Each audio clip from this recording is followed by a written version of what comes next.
Praise lord. ప్రభు అయిన యేసుక్రీస్తు నామములో అందరి వందనములు. ఈ దినము దేవుని వాక్యంలో నుంచి ఇర్మియా గ్రంథం 6వ అధ్యాయం 10వ వచనం.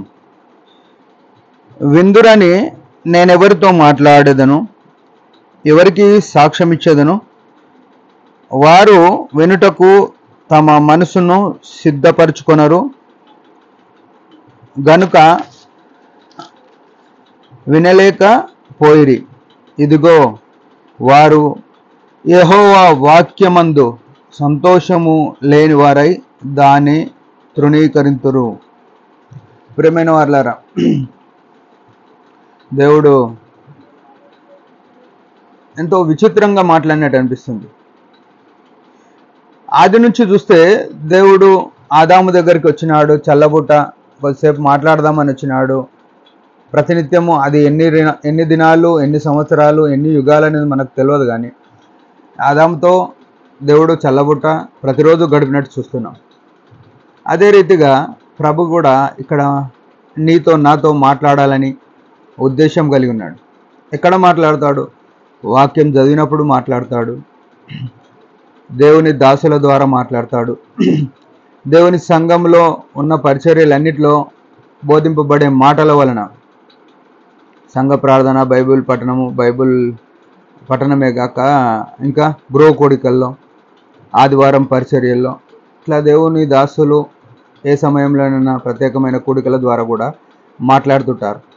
అయితే దేవుడు ఒక దుఃఖకరమైన వార్త ఇక్కడ బయలుపరుస్తూ వచ్చినాడు. ఏమంటున్నాడు? విందురని నేను ఎవరితో మాట్లాడదును అంటున్నాడు. ఎవరికి సాక్ష్యం ఇచ్చేదను? దేవుడు ఏమనుకుంటున్నాడంటే, తన మాట వినాలని తనతో ఉన్న పరిస్థితులు, అంటే తన సాక్ష్యం, అంటే తన జీవితంలో ఆయన తరములన్నిట ఎంతమందికి ఎన్ని మేలు చేసినాడు అనే సాక్ష్యం కూడా చెప్దాం అనుకుంటున్నాడు. నేను అబ్రాముకు తోడైనా, మోషకు తోడైనా, దావీదుకు తోడైనా, ఇట్లా ఎంతోమంది గురించి కూడా సాక్ష్యం ఇద్దాం అనుకున్నాడు. కానీ ఇక్కడ ఏమవుతుంది? వారు వినుటకు మనసు సిద్ధపరచుకున్నారు గనక వినలేకపోయిరి.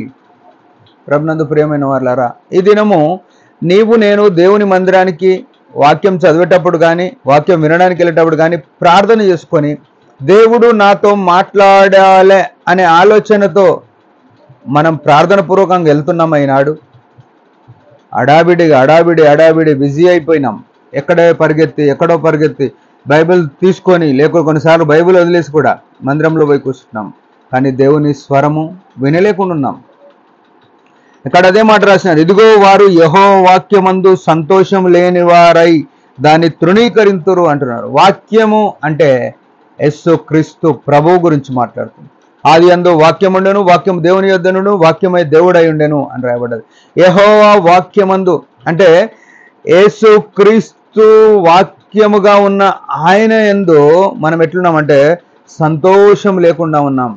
ఈనాడు చాలాసార్లు కూడా మనం ఏమిటిలో మనకున్న ఆస్తిపాస్తుల్లో సంతోషిస్తున్నాం, లోకంలో సంతోషిస్తున్నాం.